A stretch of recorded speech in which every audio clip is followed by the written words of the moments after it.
Uncle, হ্যাঁ বলো। কি করেন? এই যে আকন্দ গাছের পাতা ছিঁড়ছি। তাই? হুম। এই গাছের কাজ কি আঙ্কেল? আরে আল্লাহ, এই গাছের কাজ তো বিশাল কাজ।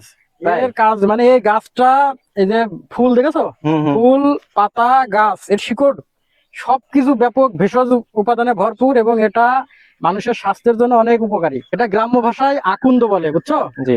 আর এর ইংরেজি নাম হচ্ছে ক্যালোট্রোপিস জাইগেন্টিয়া। এটা ব্যথা উপশমের জন্য খুবই কার্যকরী। হুম।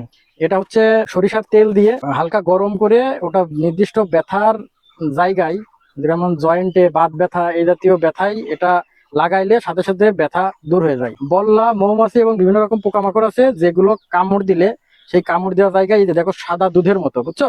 হুম। দেখতে পাচ্ছ? এই সাদা দুধের মতো এই যে এই এই দ্রবণটা ওখানে দিলে সাথে সাথে ওই বিষটা দূর হয়ে যায়।